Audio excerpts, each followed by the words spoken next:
Hey guys, we're back with another case review. Today we'll be checking out this Montech A903 Max case. It's a more budget-friendly case, especially in comparison to the last case that we reviewed from Be Quiet. This physically weighs about half and costs about a third, if not a quarter. This is about 74 US dollars. It comes in white and black. So let's check it out and see what you get for your money. That's the case out of the box. So you got the glass panel on the right hand side and a triple fan design on the front.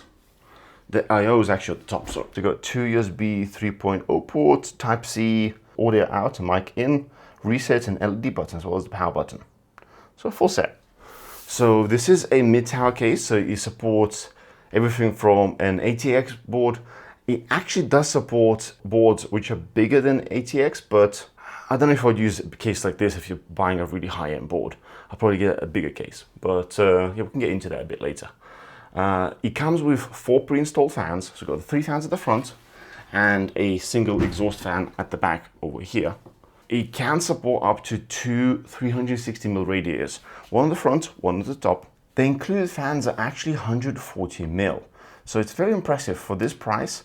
I'd say with Be Quiet, the 4 fans cost more than this case with the fans included, so that's kind of cool. I believe this particular version comes with ARGB fans, but we'll check that out in a bit.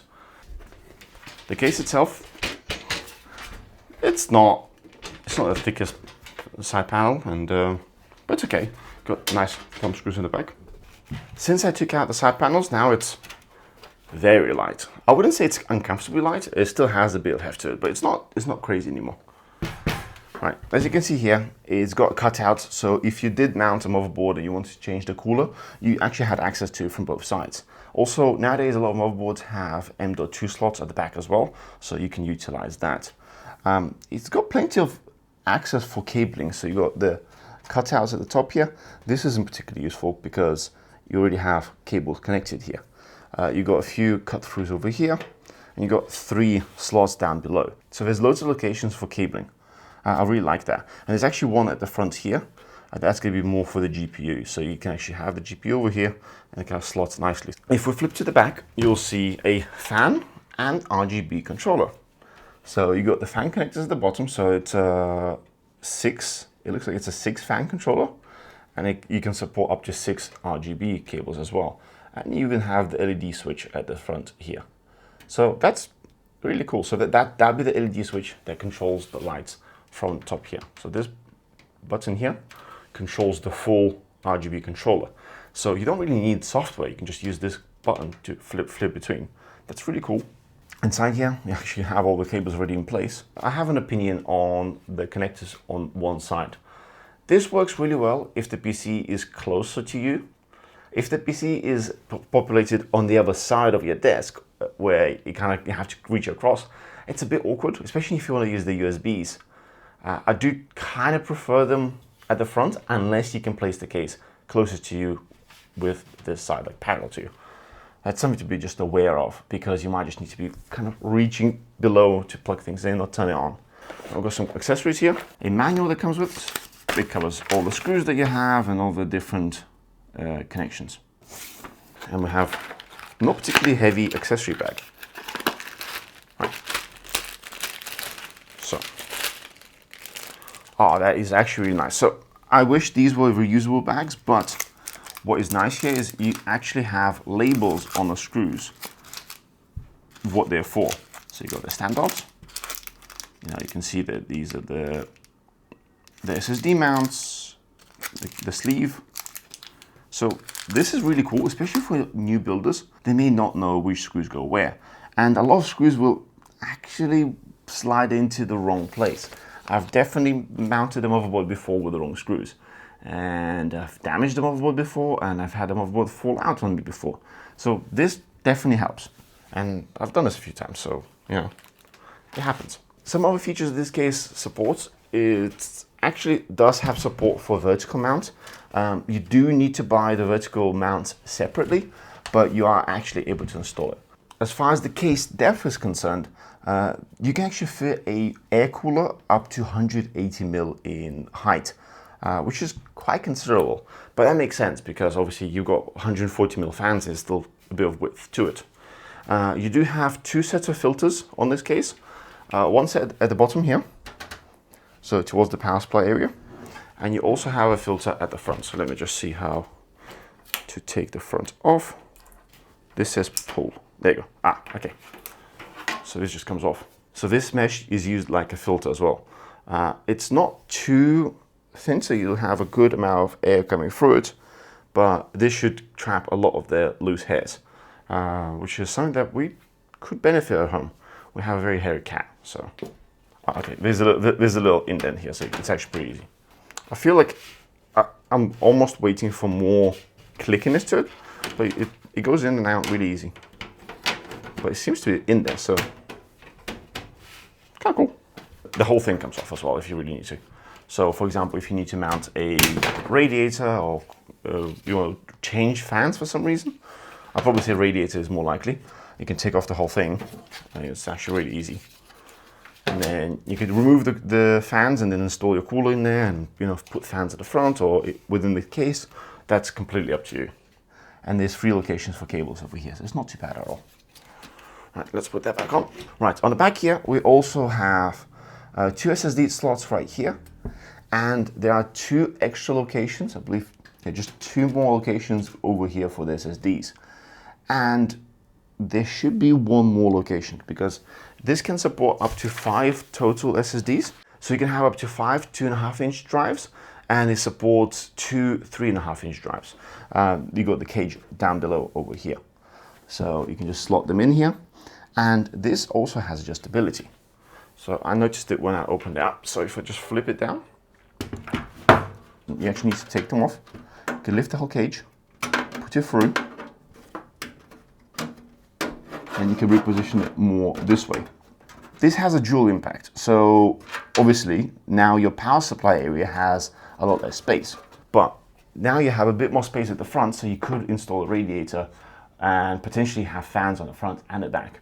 So that's just an option that you have with it. In terms of filters, you also have one at the top. This isn't particularly useful besides stopping some breadcrumbs or something falling down from the top.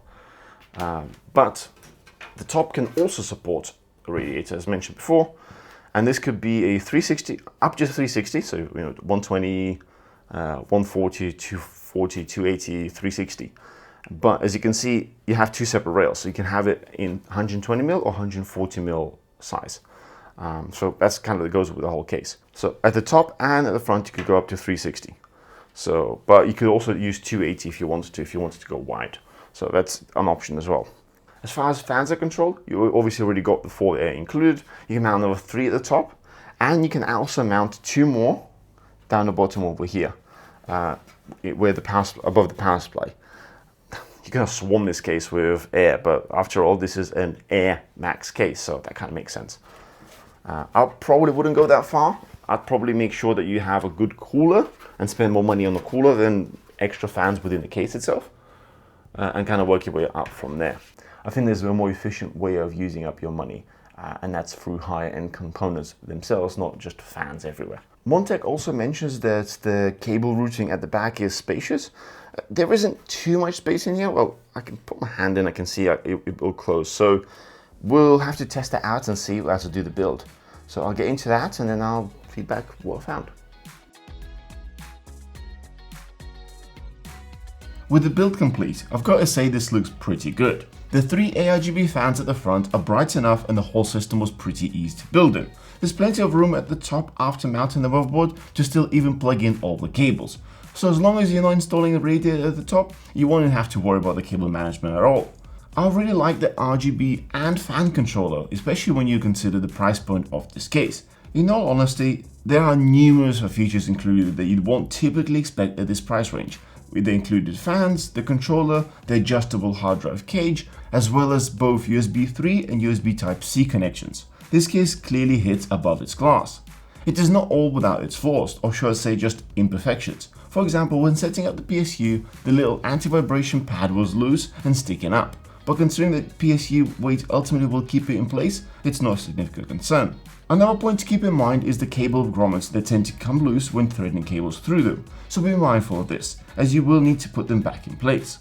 I would have also liked one of the motherboard standoffs to use pin type support, as you can mount the motherboard safely in a vertical position. Unfortunately, this feature is not included in this case. On a positive note, the manual is highly detailed and well crafted, and the labeling of the screws is a nice touch. There's still room for improvement, like using reusable or better organized boxes for screws and providing additional examples and tips for building the process in the manual. But these are relatively minor enhancements that might increase the overall cost and may not be essential for the average user. There are several notable advantages to highlight. Firstly, the case tolerances are remarkable. Typically, installing a graphics card requires some effort regardless of the case price, as you often need to maneuver and tug at the case to align the screws properly. However, this case was an exception. The graphics card slid in smoothly, the screws lined perfectly, which was a pleasant surprise. Additionally, for our ITX size test system, it was a relief to see that this case supports GPU in the top PC expansion slot without obstructing their connection. In terms of cable management, the abundance of cutouts at the front provides loads of options, especially the one designed for the GPU cable. This results in a clean and easy manageable cable setup. At the back, the 3 included Velcro cable ties do a good job, and there are additional cable tie-down points throughout the case for further organization. However, if you have more cables, simply tossing them in there won't suffice. While there's still some space at the back, you'll need to be mindful of how you arrange them. That pretty much sums up the build process, so let's get into a few quick tests. For this, we used our standard test bench. Do note, we're checking out for temperatures above ambient, which is about 22 degrees Celsius. Starting with noise normalized results, here we have very good results for the CPU, thanks to the presence of those 440mm fans. It even matched the results we got on our open test bench. However, when it comes to the GPU temperatures, there's a slight decline in performance. For those who aren't bothered by noise, it's worth noting that these fans are capable of pushing a substantial amount of air. When we cranked up the fans to 100%, we measured a noise level of 51 dBA. In this mode, CPU performance was superb. And interestingly, the GPU temperature now matched of those of the Fractal North case, which cost twice as much. I'm actually surprised by the value proposition of this case. It really does have everything that normal system needs. Good I/O, reasonable fans with RGB lighting, as well as established layout with great cable routing options, and the added bonus of RGB and fan controller. In some ways, I would actually recommend getting this case over some higher end alternatives.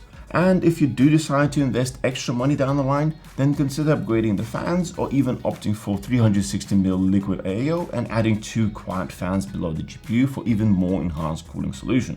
Considering the price point at which this case is available and the range of features it checks off, it's challenging not to recommend it. If you're on the market for a high quality case priced under $100 US, this one should definitely be on your radar. Would love to hear your thoughts and feel free to share your opinions in the comments down below. Also, check out the links in the description box for more information on any of the items mentioned in the video. We hope you found this review helpful. If you did, don't forget to hit that thumbs up button and subscribe for more content like this. We'll see you guys in the next one.